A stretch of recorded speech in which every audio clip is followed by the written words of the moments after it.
balik lagi di channel gua. Jadi kali ini kita mulai lagi ya guys ya. Di sini gua mau seputaran otomotif ya, dan seputaran masih tentang Honda Freed nih guys. Jadi Honda Freed ini tuh sekarang udah ada lagi kendala. Sebenarnya bukan ada lagi kendala ya, tapi memang waktu itu juga masalah ini tuh memang sudah mulai gitu. Memang masalah ini tuh dulu juga sudah mulai kelihatan, dan waktu itu kita udah sempet ganti kaki-kaki, terus servis rek setir dan lain-lain ya guys ya. Udah ganti ban, pokoknya udah beberapa kali untuk Honda Freed ini tuh permajaan, dan sampai saat ini sebenarnya masih belum beres juga. Masalahnya penyakitnya sih udah lama gitu, udah ketahuan, cuman waktu itu belum separah ini ya. Jadi sekarang tuh ada rembesan oli ya guys ya. Jadi dia tuh menangis guys di bawah mesin. Terus ketika di parkiran tuh kita menemukan jejak-jejak yang sangat, kalau sudah ngelihat tetesan-tetesan oli itu kayak gimana gitu ya guys ya, kayak ngeganjel aja gitu ke hati. Dan sebenarnya waktu itu udah tahu sih, udah ketahuan, cuman kayaknya sekarang makin parah nih. Jadi tetesnya olinya tuh makin banyak sekarang ya. Dan yang jadi masalah ini tuh nggak tahu dari matic atau dari mesinnya ya guys ya. Sebenarnya ini penyakit kayak gini tuh udah terjadi tuh sering banget ya guys. Gua ngalamin hal-hal kayak gini tuh. Jadi sebenarnya dia tuh cuma kayak sealnya aja sebenarnya ini yang bermasalah gitu. Tapi yang bikin mahalnya tuh, yang bikin mahal dan prosesnya lama tuh karena memang dari pengerjaannya ya guys ya. Karena kita harus nurunin kalau misalkan manual nurunin kayak gearbox, terus kalau misalkan dari maticnya kita harus nurunin, naik turun maticnya gitu, bongkar itunya yang bikin lama. Dan yang bikin mahal juga sebenarnya dari jasa untuk perbaikannya. Kalau misalkan ganti partnya tuh ya seal paling mahal berapa? Kalau satu item, mungkin kalau dua item sealnya ya kurang lebih segitulah. Nggak mahal banget gitu guys. Cuman yang bikin mahal atau lamanya yaitu dari jasanya, karena turun naik mesin ya, meskipun cuma setengah gitu. Oke, dan di sini gua mau OTW ke bengkel ya, seperti biasa kita ke Oki Motor ya guys ya. Nah, di sini gua udah jalan, dan mungkin sebentar lagi kita nyampe. Nanti kita lihat sebenarnya ini masalahnya tuh di mananya. Nanti kita fixnya, nanti kita ngobrol atau tanyakan sama mekaniknya di sana ya guys ya. Oke, jadi gue udah nyampe di bengkel nih seperti biasa di Oki Motor ya. Dan tadi gue udah sebenarnya udah sempet nanya-nanya kayak sedikit-sedikit gitu keluhan atau permasalahan di mobil gue tuh. Nah, ini mobilnya udah lagi naik guys. Nah, cuman ini mau diturunin lagi ke sini mungkin ya. Jadi kemungkinannya tuh ini seal krek asnya, dan itu harus turun matic guys. Kalau misalkan di matic, kalau di manual ya biasanya turun gearbox apa ya. Ya intinya kayak gitulah. Tadi gua udah dapet sedikit bocoran info. Kalau ini masalahnya tuh di seal krek as. Yang tadi seperti gue bilang, kalau masalah sealnya tuh nggak mahal-mahal banget guys. Jadi yang bikin mahalnya tuh prosesnya sebenarnya. Jadi dari pengerjaannya, jasa naik turun maticnya, bongkar kan ini semua kaki-kaki depan ini bakal dibongkar nih guys. Jadi bakal turun semua per kaki-kakiannya tuh yang depan, dan nanti sebisa mungkin setelah beres semuanya perbaikan itu kita udah wajib spuring. Nah, sekarang kita tanya dulu ya guys ya. Kita pastiin dulu apanya. Nah, si Mamang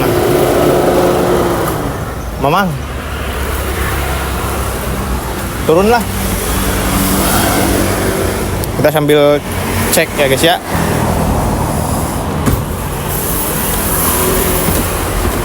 Cengkat bro. Oh, cengkat cenah tuh, cek mamang gue. Cengkat bro, cenah. Jadi naon ya teh mang? Berarti itu mang. Seal krek as belakang bocor, rembes, udah parah. Olinya belepetan. Oh iya, nah itu masalahnya kan oli untuk yang gampang di kelihatannya tuh kan karena oli netes ya, bos. Nah, oli netes tuh. Tapi kalau matic tuh ada kemungkinan dari maticnya atau dari oli mesinnya ya kan? Ini udah pasti dari oli mesin. Soalnya yang keluar olinya hitam. Oh, ini malah justru udah pasti olinya oli mesin. Iya. Oli matic kan merah, kemarin diisi merah. Oh iya benar-benar. Tapi berarti yang dibongkar tetap dari matic. Iya. Persneling, gearbox ya. Kalau manual pun sama gearbox kan yang dibongkar. Nah, jadi seal crack as tuh penghubung antara mesin ke gearbox ya, iya. Ke matic ya kalau matic. Nah, jadi kayak gitu guys. Jadi seal crack as tuh si komponen penghubung dari mesin ke matic. Kalau misalkan matic, kalau dari manual mesin ke gearbox ya. Manual Ke gearbox. Nah, sekarang cara pengerjaannya kira-kira estimasi berapa lama bos? Ya bisa seharian lah, sore kelar. Seharian. Nah, kalau seharian hitungannya cepet. Padahal kaki depan tuh ini tuh rumit banget kan, Frit. Iya. Nah, Bongkar semua kaki-kaki nih. nah Pas itu roda guys. sampai turun ya. As roda, kaki-kaki Honda Frit tuh ringkih guys. Jadi harus turun semua. Tapi di sini estimasi pengerjaannya tuh kurang lebih sehari bisa kelar. The best banget kan, Mamang? Lah the best di sini mah banyak sangkuriang. Anjay, sangkuriang nih guys. Di sini mah pekerjaannya dibantuin sama.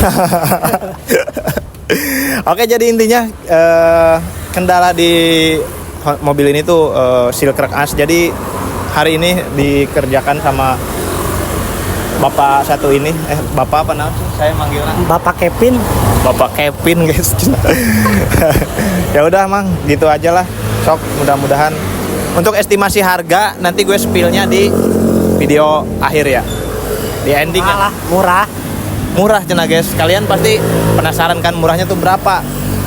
Pasti kan teman-teman juga ada yang kendalanya kurang lebih sama kayak gua nih. Kalau misalkan kalian penasaran sama estimasi biaya yang harus disiapkan berapa, tonton videonya sampai kelar ya guys ya. Karena ada harganya tuh ada di ending nanti ya. Oke, gas Mang. Oke, siap.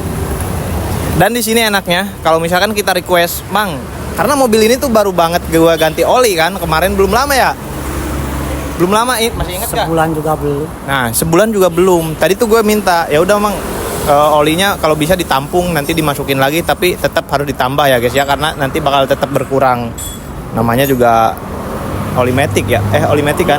Oli matic. Keluarin as roda, jadi Ngeluarin as roda. keluarin olinya. Keluar semua ya. Dan pasti berkurang. Pasti sih. Pasti berkurang. Oke guys. Jadi yang intinya oli yang bekasnya nanti bisa kita pakai lagi. Kita tambah dikit aja, paling seliter ya Mang. Cukup sih. Seliter cukup tuh. Ya udah, gaskan Mang.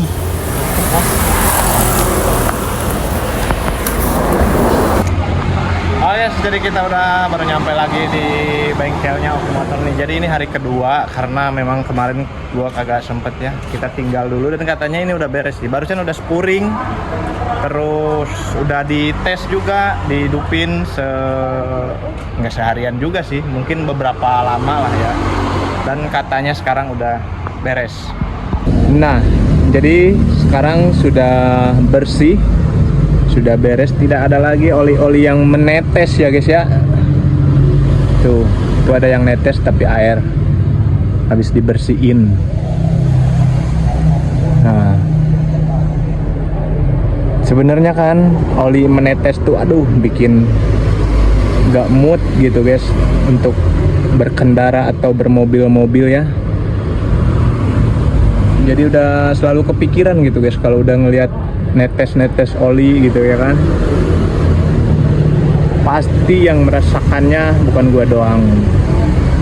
Jadi kalian juga misalkan kalau yang hobi banget, apalagi tuh yang hobi banget otomotif gitu, kalau misalkan udah ada netes-netes oli tuh aduh kepikiran guys, kagak bisa tidur yakin gue mah. Dan by the way sekarang udah beres, jadi mungkin hari ini gue bakal nganter mobil ini. Sebenarnya oh iya Ngomong-ngomong, jadi mobil ini tuh sebenarnya bukan mobil gua ya guys ya. Jadi ini mobil salah satu customer, anjay, customer gak tuh. Jadi ini mobil orang guys. Nah jadi buat kalian juga yang warga Bekasi nih, kalau misalkan kalian gak ada waktu gitu pengen perbaikan mobil-mobil kalian yang ada keluhan, kendala apapun itu, bisa kalian kontak-kontak kita ya guys ya. Nanti kita bantu guys untuk rekomendasiin bengkel-bengkel atau bantu perbaikan sekalian pun boleh. Karena ini juga bukan mobil gua guys. Kalau mobil gua kalian udah tahu juga mungkin ya. Mobil gua tuh si bolo doang guys. Jadi kalau misalkan gua perbaikan Suzuki Swift baru itu mobil gua pribadi. Kalau ini bukan mobil gua ya. Jadi buat kalian yang sekitaran Bekasi, kalau misalkan nggak ada waktu buat perbaikan mobil, kalian boleh ya. Nah jadi sekarang udah beres. Mungkin di sini gua bakal nganterin mobil ini ke yang punya. Karena ini udah sore juga tuh, udah jam 4 guys. Oke, jadi mungkin videonya sampai di sini aja. Dan oh iya, BTW kemarin tuh pas pembongkaran, jadi gue dikirimin video-video, nanti gue spill untuk video dari bengkel dikirimin gue, seperti pas bongkar kaki-kaki, terus bongkar seal krek asnya. Dan kondisi seal krek as tuh udah pakai sealant katanya, udah di sealer gitulah. Seal krek asnya udah ada sealant, jadi ya faktanya kayak gitu ya guys ya. Dan aneh banget ya kalau misalkan udah bongkar turun gearbox terus seal krek asnya tuh udah rembes, kenapa nggak diganti gitu guys? Jadi malah di sealant, nanggung banget gitu kan. Sekarang logikanya kalau misalkan tidak pernah dibongkar atau tidak pernah turun gearbox, ngapain cuy? Udah pasti kan pernah turun gearbox, tapi sayang banget malah di sealant, kagak diganti sealnya. Sekarang kan kalau misalkan mau dimanapun kan turun gearbox tuh biaya turun naiknya tuh mahal. Jadi ya mendingan sekalian kalau kata gua ya gitu juga. Tapi faktanya ya begitulah guys, cuma malah di sealant doang. Sayang banget sebenarnya. Jadi untuk permasalahan seal krek as tuh kalau menurut gue mendingan ganti aja, apalagi kalau sekalian bongkar gearbox ya guys ya. Karena ya itu sebenarnya kan kayak ganti seal krek as gitu tuh untuk sealnya tuh nggak mahal banget, cuma berapa ratus ribu lah gitu, ratusan ribu. Cuman kan yang bikin mahal tuh sebenarnya di biayanya guys. Jadi makanya kalau misalkan mau turun mau permasalahan sama seal krek as tuh ya udah mendingan sealnya tuh diganti aja. Nah di Oki Motor guys, sini juga ada beberapa mobil. Oke, jadi mungkin videonya sampai di sini aja karena sekarang gue mau nganterin mobilnya sama yang punya. Oke, terima kasih buat kalian yang udah nonton video ini. Jangan lupa di like dan subscribe jika suka dengan video ini. Kalau tidak suka dislike.